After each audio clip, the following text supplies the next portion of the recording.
Hi, everybody, and welcome to another episode of Book Goodies, the author series of podcasts. I'm your host, Deborah Carney, and today we are joined by authors Jesse Holder, and Jesse is going to talk to us not only about his book, but about how he's using social media. Hi, Jesse. How you doing? Good. How about yourself? It's good to be with you today. Yeah, it's you have that nice southern accent going on. Where are you located? I'm in Savannah, Georgia, actually. It's been raining here like mad. Yep, that you sound like a good old southern boy. Or man, I should say. Yeah, man, I don't know. I'm getting there. Yeah, all right. So, Jesse, why don't you introduce yourself to our listeners and give them a little background about yourself? Okay. My name's Jesse Holder, as she said. I am originally from Valdosta, Georgia. I joined the Army in 2006 and did three years in Italy, the 173rd Airborne, and did 15 months in Afghanistan, which is what my book, Chutes Beer Bullets, covers. It covers 3 years in Italy and my Afghanistan tour. But I'm now assigned to the 3rd Infantry Division here in Savannah, Georgia, and did a tour with them in Iraq, where I wrote the book. And now I'm actually getting out of the Army. Next Friday is my last day in the Army. Well, congratulations. Thank you for serving our country. And what a great idea for your downtime, because, you know, you're not always shooting. What a great way to utilize your downtime by talking about your experiences while you were serving our country and your impressions and things that went on. So thank you for that, and congratulations on completing your time with them and going into retirement. Yeah, it's been great. I've loved every bit of it. It's gotten me, I've been to 3 continents, 19 countries, 2 different wars, and I got a book out of it. So I think the Army's been pretty good to me. Yep, that's great. So, okay, so why don't you tell us a little about your book and the inspiration for writing it? Well, the book is called Chutes Beer Bullets, Not Your Grandpa's War Story, and I wrote it while I was stationed in Iraq. I went there with the 3rd Infantry Division to help everybody get out when the war was winding down. So we had a bunch of time on our hands. We worked about 12 hours a day, and then we had 12 hours off. So aside from going to the gym and eating and showering, there really wasn't much to do. So I started writing the book. I had my brother gave me a journal when I first joined the Army, and he said, you know, take as much time as you can and write down the memories. So one day, when you're 50 or 60, you can look back and see what you did in your younger life and share it with your kids and their families. So I did that. I didn't start doing it at first, but when I deployed to Afghanistan, I started doing it. Basically, take up some time because there wasn't really much to do there either. Mm-hmm. So when I got to Iraq, I had pictures and a journal, and I was talking to some of my old friends that were in Afghanistan with me. I said, well, I got the time, I might as well start writing a book. I wasn't planning on writing a book. I didn't know if I actually would, but I started out with a chapter. And then from there, about a year later, I ended up with 22 chapters and was talking to my friend who's got his doctorate from University of Georgia, and he said he'd edit it for me for free. So there you go. That started that. And the book takes place, it starts when I'm in airborne school at Fort Benning, Georgia.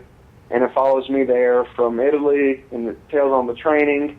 But the book is NC-17 rated, probably, or R-rated, because it's 3 words that describe it: sex, drugs, and war. It shows how teenagers, you take a 19-year-old and put him on a college campus, he goes a little crazy. But you take a 19-year-old and throw him in Europe, put a gun in his hand, he goes wild. Yeah. Yeah. So it goes from Italy and the training to Afghanistan, and you learn to like the characters in it. You get connected with them, and then once we're in Afghanistan, people start getting hurt, people start getting killed, and it really focuses on the modern story of the soldier. That's why I say not your grandpa's war story. It's not like World War II, where you're out in the 50s swing dancing. This really shows how the modern soldier, the problems with addictions and the problems with going to war and coming back. So it really hits on all that. Well, and I think it's important for people to read stories like that are it's reality, and it's not how the news is portraying it. It's how it really is.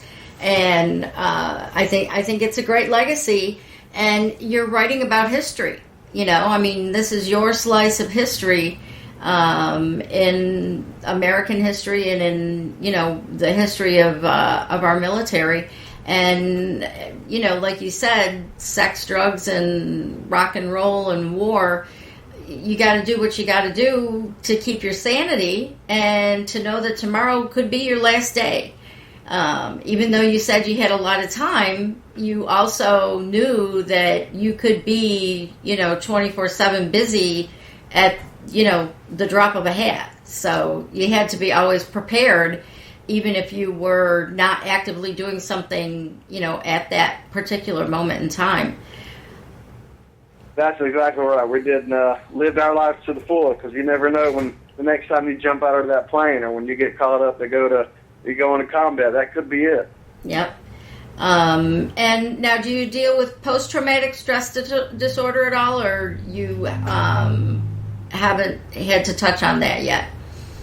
I did when I first, towards the end of my deployment in Afghanistan, I dealt with it a little bit, and then when we got back from Afghanistan, which is where my book ends, it ends the day we get back, so I don't really hit on it too much. Mm-hmm. Most of us did, actually, with, alcohol abuse and drug abuse, a way to cope and really, push your emotions and feelings back, because you go from 15 months of hypersensitivity. Everything gets everything makes you jump, you're alert, you're constantly vigilant, your adrenaline's constantly pumping, and then you get taken out of that and then put back into a structural organization of a city, and you expect to function as if nothing ever happened. So you do go through an adjustment time. I think I handle it better than most. I mean, I did go through some alcohol abuse. I gained some weight and some drug abuse. But, after a couple months of that, and then talking to counselors, and they even put us on some medication for about 90 days. After about that, I ended up handling it very well, but some people, they struggle with it for life. Right. And it all depends on your experience and how you handled it, and I think that's also really important to know.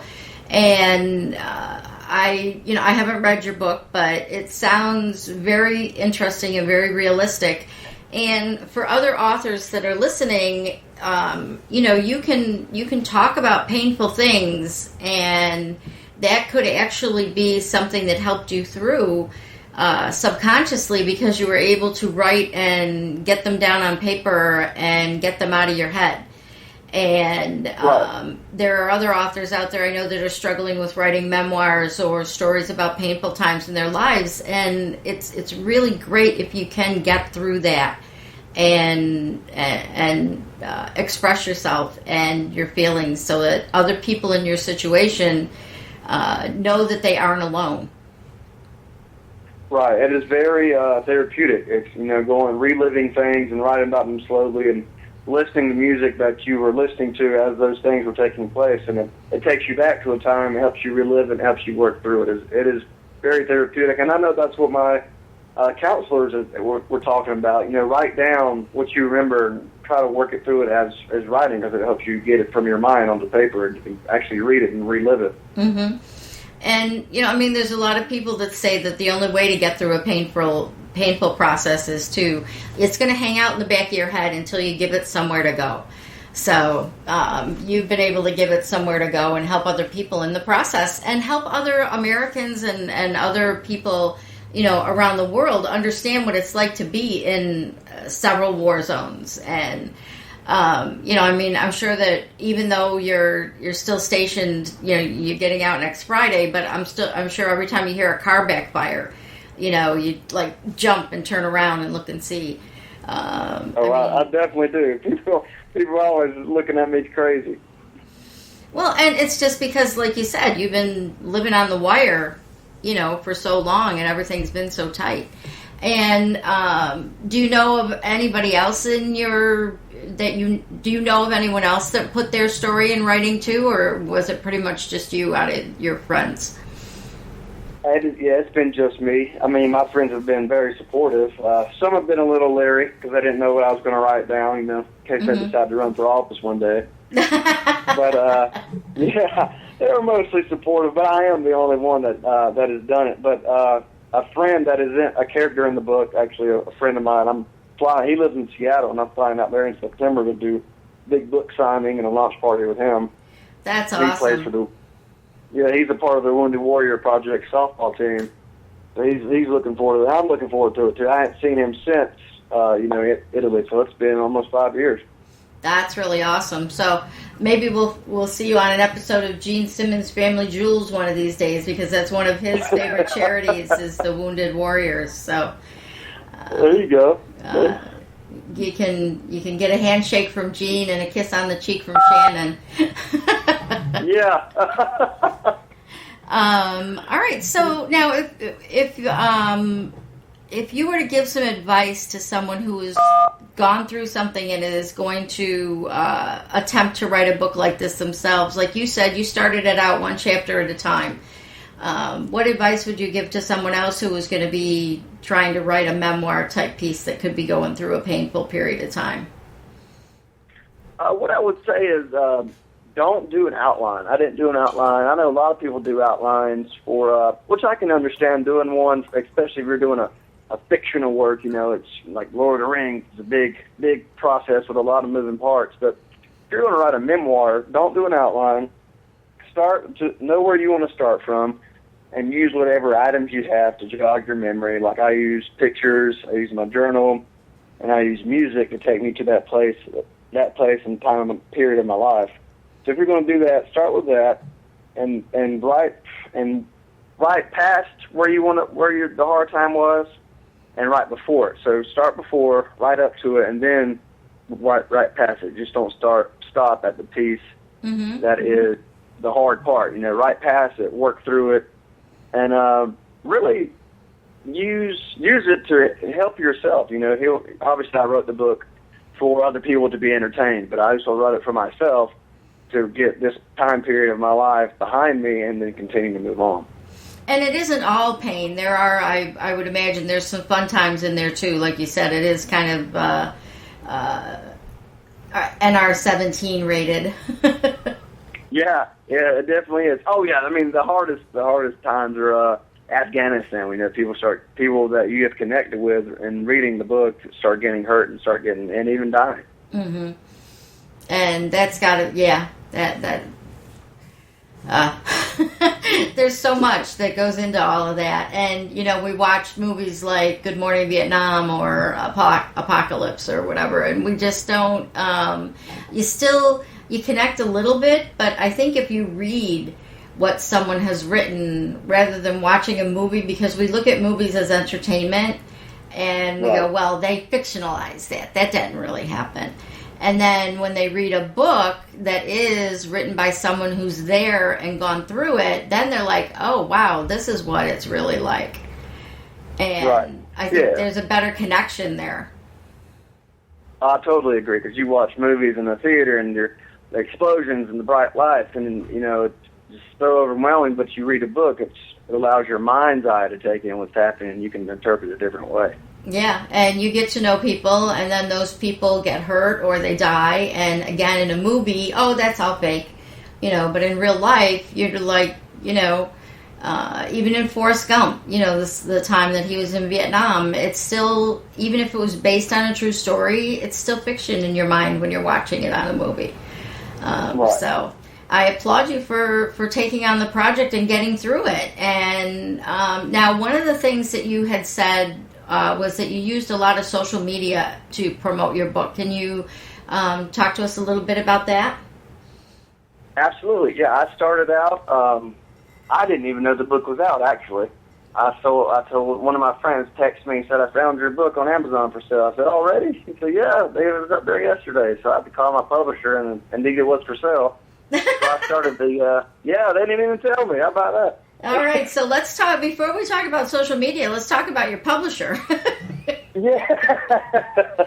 So apparently did you have and I should have started with the publisher. That's my bad. I just wanted to skip ahead. So how did you go about finding a publisher, and who did you end up using? I started looking around for, self-publishing or real publishing houses sending out samples of the book. But I went with a self-publishing company because they're the easiest to work with. They're really easy to work with. Everybody's very nice. And it's Author House Publishing, which they're known for, Legally Blonde or the war movie U-571. They've done a couple of big books and movies. Yeah, so I went with them. Very easy process. I was still in the editing process. It took my friend about 3 months to edit it. So they worked with me. They gave me time. And when I was ready to proceed with the publishing package, they actually gave me 50% off. So what would have been $8,000 was only $4,000. Great. So yeah, they worked with me very well, and they set me up with I'm doing I got my own publicist, got my own copywriter to get me on radio shows, the whole shebang, the whole covers everything. Now you can go with cheaper packages. If you just say you want to write a poem book, you don't want to do a big book like I'm doing, the big, press release Hollywood thing, try to get it to screen.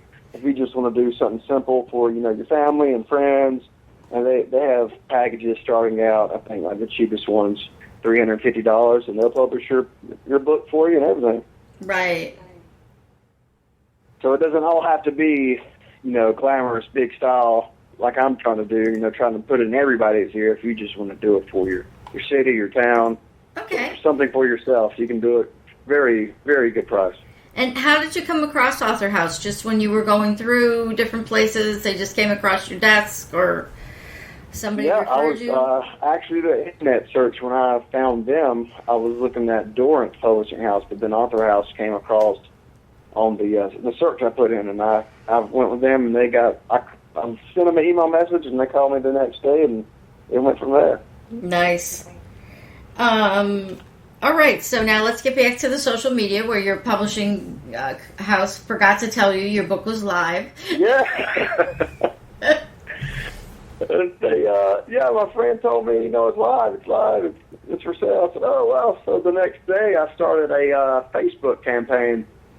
I started a Chutes Beer Bullets page, and I started the campaign, which they have excellent social media. If you want to do a page or you want to get your name out there for a product, you can do they do it by the click. They'll make an ad for you, so you can pay by the click, or they can do it. They'll do it based on what you're trying to market. So you're trying to market a clothing line or a book to a certain group of people. You can pick the group of people that you want to market to, and they'll tailor it for that. And it's very cheap. I think I spent $200 on Facebook, to get my ad out there, and I went from 150 likes to almost 2,000 likes in a matter of a week. That's great. Also used for social media, also Twitter.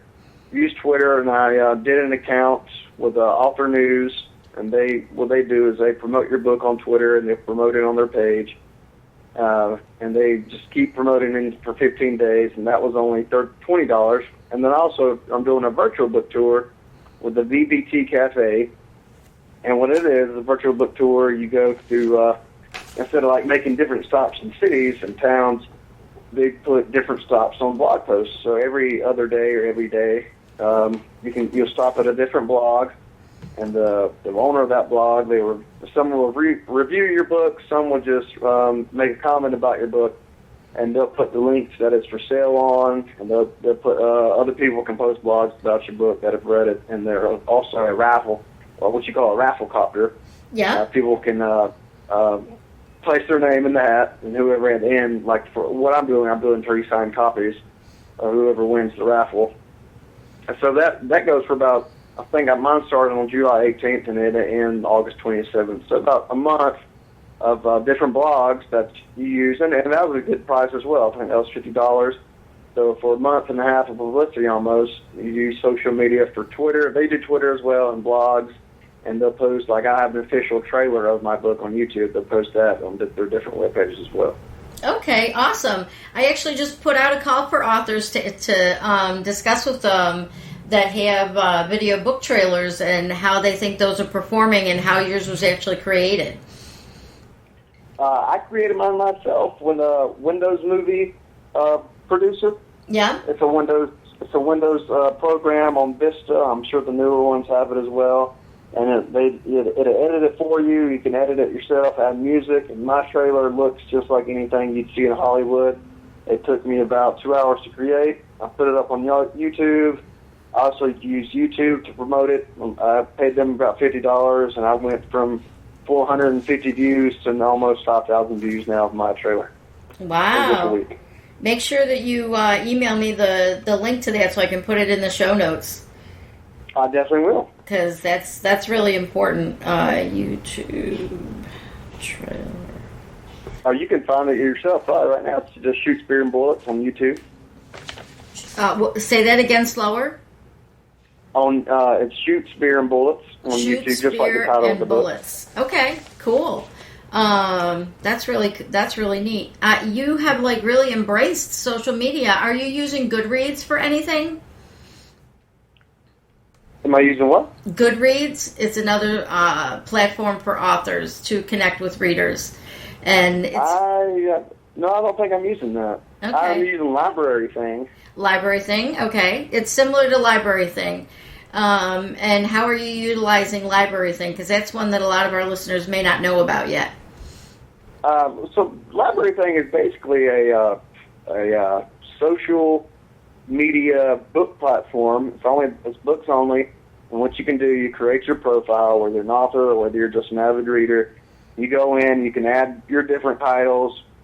But really how authors use it and how I've used it is you can do free giveaways to have people review your book. You go on there and you can give away ebooks or iBooks, or you can give away actual hard copies, and the people that are interested in your genre will, they'll click on it, they'll like it, they'll send you a message.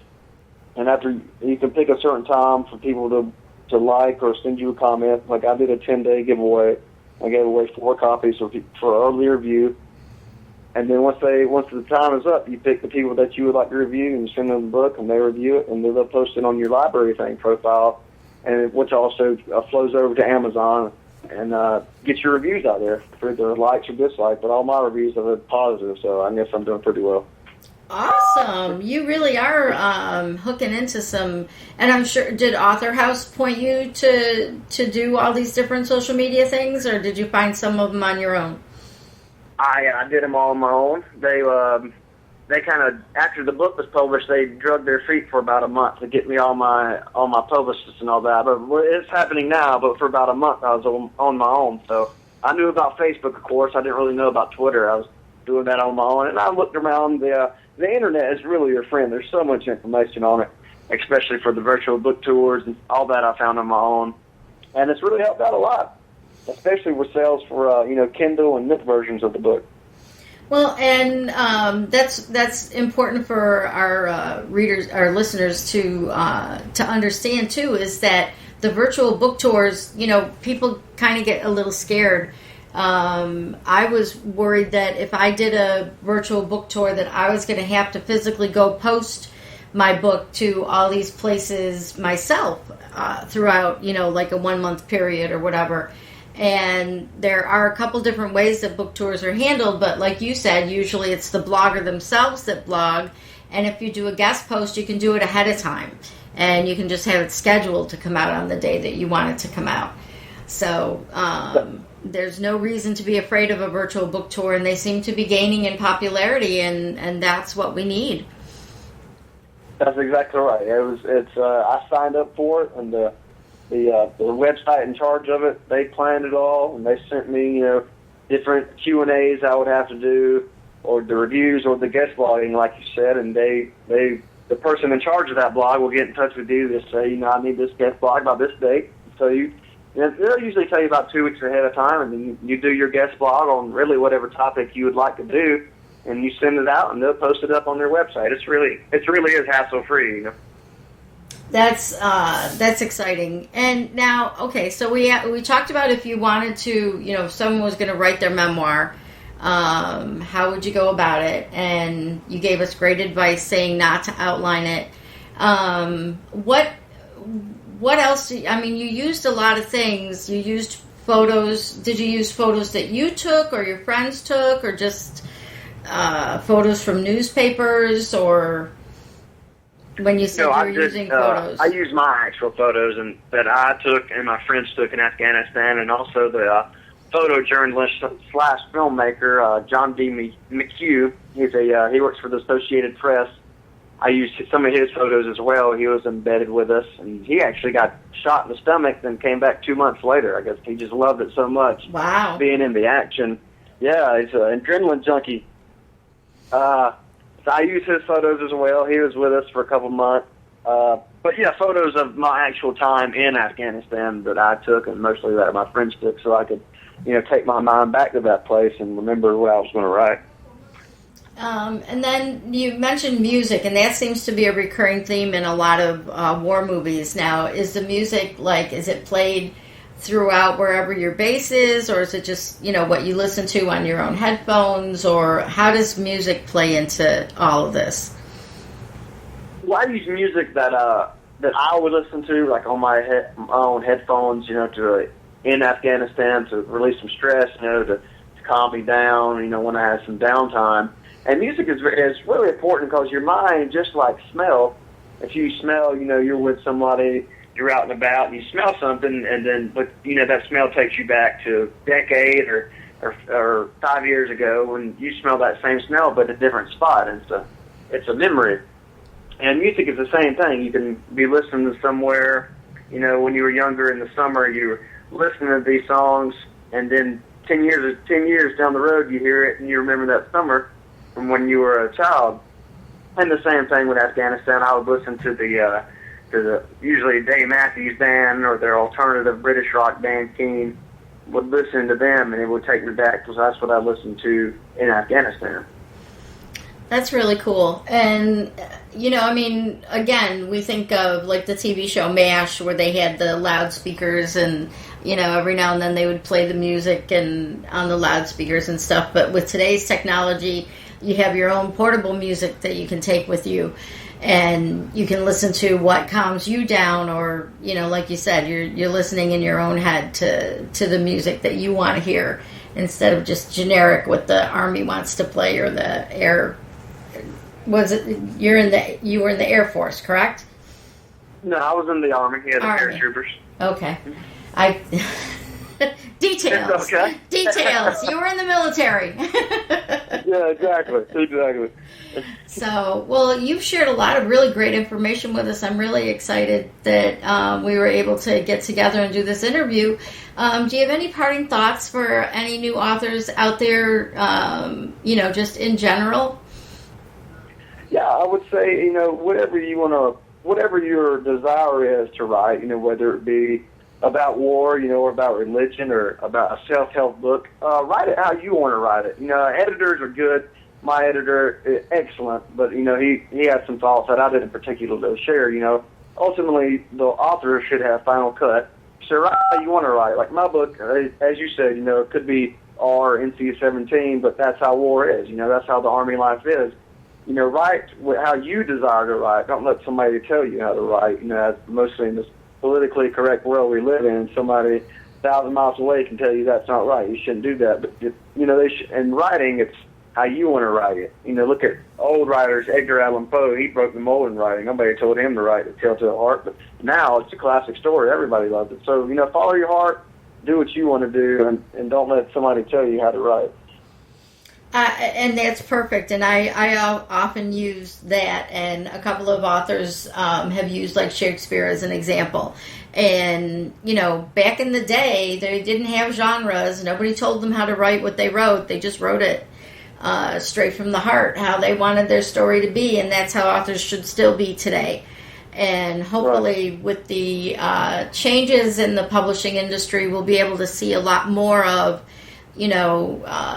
well-written, but the stories that, were suppressed in the past, not through, any political media or whatever, not suppressed that way, but suppressed by the big publishing houses and suppressed by the publicists that didn't want to promote certain types of stories. So, you're helping to break the mold, to get people out there to talk about real stuff that really happens. You don't have to dramatize it. You can't make this stuff up. This is real life is what it's all about. So, that's exactly right. Tell us again where people can find you on the internet, because some of our listeners are listening through iTunes and they may not be at the website to see the show notes. You can find me on Facebook. It's Facebook, just Chutes Beer Bullets. You can also follow me on Twitter. It's at Jesse_Holder. And then the book is for sale on Amazon or Barnes & Noble. Chutes Beer Bullets, Not Your Grandpa's War Story is the title. It's also on iTunes and on iBook, Kindle and Nook. It's for sale on all major websites. I am out there. Just Google my name or Google the title of the book. Go find it, go buy it, go enjoy it, and, share it with the people that need to know what's going on out there in the real world. So for all of our listeners, we want to collectively thank you for taking time to join us today. And we also want to make sure that if you are listening on iTunes, that you come on over to BookGoodies.com, and that's BookGoodies.com, and make sure that you do a search for Jesse Holder and find this podcast, and you'll find the show notes, which will have links to all the things that he told you about. Like he said, you can pretty much just Google him and he'll show up. But we would love it if you'd come by and leave us some comments. Let us know what you think, and let us know if you bought the book and what you thought of the book. And also, if you want to be one of our guests, go up to the top of the Book Goodies website and you will see that we have a contact form, and we have several ways for you to tell us about your book, so that we can just post the information about your book on our website. And we want to thank Geekcast.fm for hosting us. And you can also find Book Goodies on the major social media. You can find us on Twitter, Facebook, and Pinterest by clicking, just /Book Goodies on each of those sites. And once again, thank you so much in multiple ways for, not only writing your book, but living the book and, defending our country against the things that we need to be defended against. And it's been my pleasure. Great. For all of our listeners, thanks for listening. Get out there and get writing. If Jesse can do it, you can do it. And everybody have a great day.